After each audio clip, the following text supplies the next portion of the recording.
Okay, magandang araw sa lahat. So sa video ito, share ko sa inyo ang kung paano gumawa ng Boson's chair, no? So gagawa tayo ng panibagong Boson's chair. So ano ang mga materials na kailangan natin?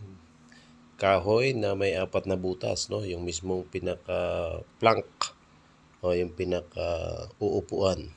Then 4.5 meters na 20 mm na roof. Yan, itong rope na to, Corimona rope, malambot. And mga sising twine pang secure natin sa mga loop at saka sa mga dulo. Okay? So, ganito yung gagawin natin, no? So, pinakita ko sa inyo yung existing o yung ginagamit namin ngayon na Boson's chair, no? So, gagawa pa tayo ng isa.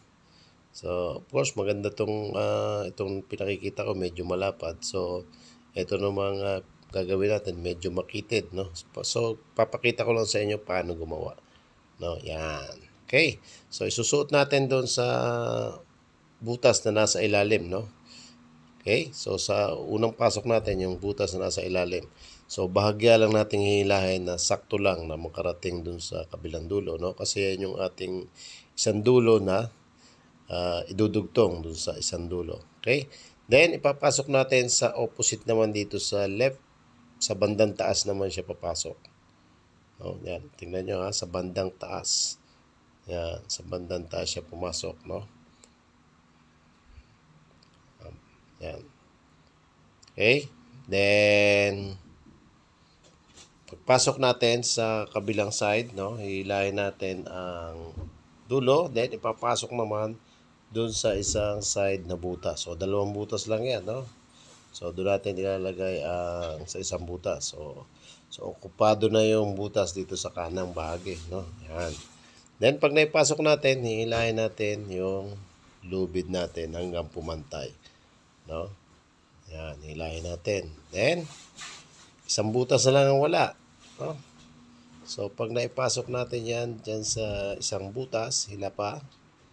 Then, halos pantay sila, no? Pasok natin dyan. Then, pagkapasok dyan, so lahat ng 4 na butas, last one na yan, no? Yan. So, dun sila magtatagpo, no? Yung magkabilang dulo. Yan. So, hindi muna natin siya papantayin. Gagawin natin, pagdudugtungin natin, no? So, paano natin siya pagdudugtungin? So, sa pamamagitan ng pag-splice. So, apply natin dito yung short splice na tinatawag, no? Yan. So, para matibay. So, di ba, dalawang splice yung pinakita ko sa inyo sa pagdugtong. Isang long splice, isang short splice. So, dito sa pagkakataong ito, gagamitin natin yung short splice kasi para matibay. Yan. So, fix kasi pag mga fix ang pagkakadugtong, mas mainam ang short splicing. Yan. So, lalagyan muna natin ng tape ang mga dulo para madali natin siyang ma-splice. So, malambot naman itong Corimona rope, no? So, kaya madali lang itong i-splice ng short. So, 3 strand lang to. So, basic to, no? Pag idudugtong mo. Okay? Yan na. So, wag nating pakahabaan, no? So, kasi secure naman yung short splice. Matibay yan. Yan. Okay? So, gagawin natin, no? Isang dulo lang muna ang ating ipapasok. So, ipapasok natin siya ng 2 o hanggang 3 pasok. No? Yan. So, hayaan muna natin yung kabilang dulo. Okay? So, ito, combination pala itong sinishare ko sa inyo. Kasama na ang short splicing ng 3-strand rope. Yan. So, one over the other lang yan. Yan. Okay? So, medyo hindi ko mabitawan kasi kailangan pinipigilan mo kasi yung kabilang side para hindi sumabog, no? So, ganyan ang nagdudugtong para hindi siya luluag. Okay? So, hindi mo muna siya bibitawan hanggat hindi mo siya naipasok ng 2 o 3. Yan. So, yung iba, ginagawa, isa lang pasok, punta na sa kabila. Ako, hindi. So, ginagawa ko, 2 pasok, 3 pasok. Then, pag secure na siya sa kabilang side, saka ko siya pupuntahan sa kabilang side. Okay?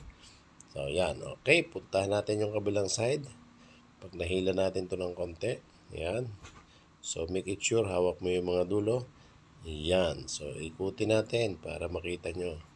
So, saka tayo mag-i-splice sa kabila ng dalawa o hanggang tatlo. So, hindi na siya lumuwag, no? So, tawag dyan sa pagdudugtong na yan, short splicing. Okay? Again, ang ginagawa natin ay boson's chair, no?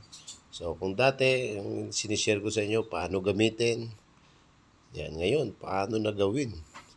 So, kung meron kayong lubid, 4.5 meters, tapos, kahoy na may 4 na butas, yan, pwede na tayo gumawa ng boson's chair. Saka may mga sising twine. Yan, yung twine yan, yung gagamitin natin mamaya pag secure ng dulo. Okay na ang ating short splicing. Yan, hihigpitan na natin siya ngayon. Tisa, tisa, tisa. Yan, kabilang dulo, tisa. Okay, so tisa. Okay, ayos na. So, medyo palalapadin natin yan, ha? Para pagka-final na, no? Pag napagpantay na natin. Okay, ngayon papantayin na natin yung 4 na lubid. Yan. So, nagdugtong na sila, no? So, wala nang natitirang nakalundo dyan, no? Dapat pantay na yan yung ating 4 na lubid, no? So, pantayin lang natin yung 4 na lubid. Then, pagpantay na yan, hahawakan natin, then pupunta tayo dun sa dulo niya, no? Yan, okay? So, pagpantay na, hawakan natin yung 4 na lubid sa pinaka-loop niya, yung dulo. Yan. So, anong gagawin natin sa dulo? Gagawa tayo ng sising. Sisising natin siya, no? Sising, by means of sising. Yan. So, pakita ko sa inyo paano yung pagsising ng lubid. Yan. So, 4 na lubid yan. So, kukuha ka ng twine. Lalagyan mo ng overhand yung isang dulo. Yan. Then, iikot mo lang, no? Yan, nakabuhol yun, kaya hindi siya mahuhugot. So, kasi pag inipit mo yung lubid, sasarado yun. Okay, yan. Iikot mo ng mga 4 hanggang 5 ikot sa 4 na lubid na yan. No? Tawag dyan pagsisising. No? Okay, ikot. Yan. Okay, so ganyan ang nagsisising ng lubid. No? Yan. So, sisising lang natin. Okay, ikot. Then, ikot pa natin siya ng 2. Yan. 3. So, yan. 4. Yan. Then, 5, 6. Maganda na yan, no? Medyo matibay na yan. No? So, ganyan ang nagsisisig, no? So, pag okay ka na, satisfied ka na dun sa ikot, yan. Tatawid mo kabilaan para humigpit. Okay, 2 o 3 balik, no? Then, yung pinagbalik-balik mo na lubid na yon, susungkitin mo ngayon ng screwdriver, no? Na minus. Yan. Sungkitin mo siya para ipasok mo yung 2 dulo para i-lock. Yun, okay?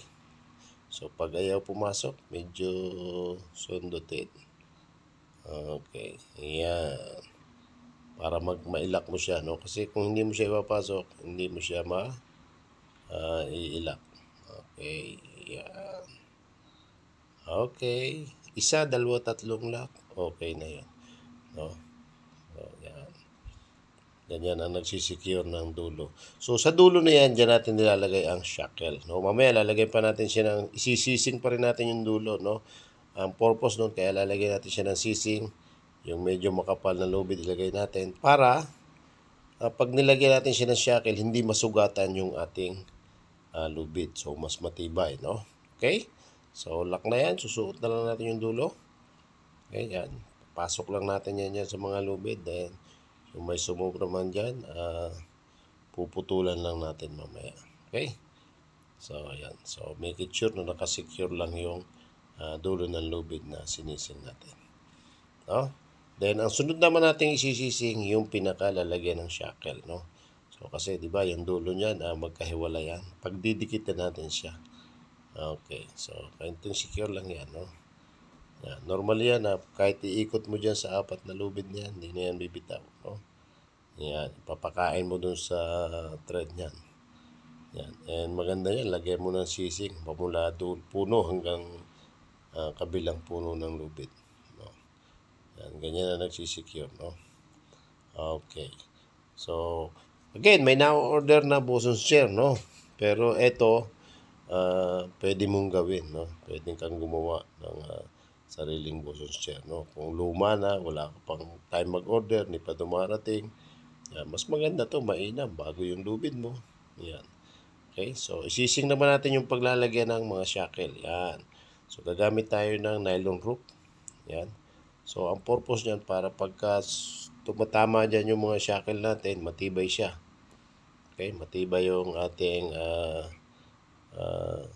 dulo ng lubid. So ang purpose para hindi magasgasan, no?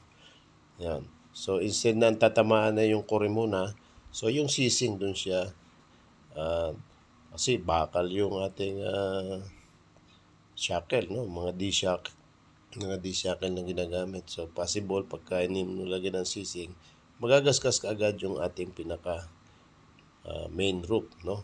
Yan yung 20 mm na Corrimona rope. Okay, so hindi ko na ipapakita yung pagdulo pagsising para hindi naman masyadong mahaba ang ating video. Yan, so simple lang naman yung sising na ginagawa ko, no? Para kang tumatahi, no? Yan. Then later on pagpaikot, no? So yung iba talagang pinupuno yung eye na yan ng sisig. Yan ang purpose, no? So pag nalagay mo yung shackle, hindi masusugatan ang lubid natin. Then after malagyan mo ng sisig yung dulo, yun namang pinaka base rope natin, no? Lalagyan mo rin yan ng sisig. Yan, isisisig. So ilan yung sinisig natin?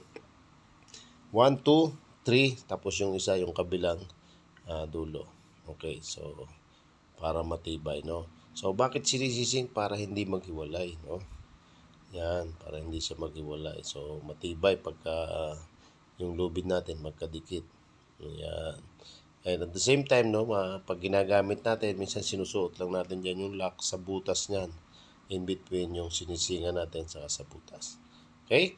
So simple lang ang pagsising yan. Pasok, lock, sundo tuloy ng screwdriver, no? Pag nakadalawa, 3 pasok. Yan, medyo binilisan ko na yung pagsising, no? Yan, para makita nyo lang, no? Yan, then lock na. Yan, pakita ko sa inyo paano mag-lock. Susundin mo uli yung gitna. So meron ka ng sising. Yan yung mga simple sising sa lubid, no? Yan. Then ilalak mo na. Yan. So yan na, medyo mahirap ipasok kasi nakabuhol ang dulo niyan, no? Then lock. Okay, mga 2, 3 lock. Yan, mamaya puputulan na natin yung sumobra dyan. So tapos niyan, sa kabila naman tayong side, magsisising, no? Yan, para kompleto na. Yan, ito na yung kabilang side, no? Yan, lalagyan natin siya ng sising. Okay, yan. Sising uli. 1, 2, 3, 4 na ikot. Okay, yan. Okay, then after nyan, parehas lang nung ginawa natin sa kabila, no? Lalagyan din natin siya ng lock. Mga 4, 5 ikot. Then lagay sa gitna. Yan, para mag-lock tayo. Yan, okay.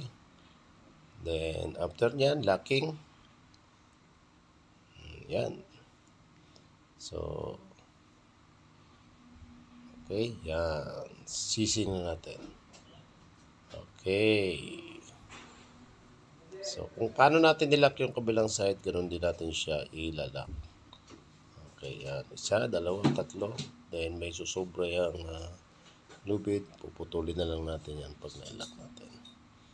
So, mayroon na tayong Boson's chair. Okay, puputulin na lang natin yung sobra. Tapos na ang ating Boson's chair. So, nakapagawa na tayo ng Boson's chair, no? So, ilang minutes lang yan. So, in less than 20 minutes, pwede tayong gumawa ng Boson's chair, no? Basta may gamit lang. Yan, okay? So, pwede na natin siyang gamitin. Ready to use. Lalagyan na lang natin siya ng shackle sa itaas. Okay, so yan, importante yan, no, yung sinising natin sa taas para hindi siya makaskas. Okay, so dapat yan pantay, no? Yan lang naman yan. So, ready to use na ang ating potential. So, kung nagustuhan nyo, may natutunan kayo sa aking video, like and share, no? Para naman ma-inspire tayong gumawa pa ng mga video.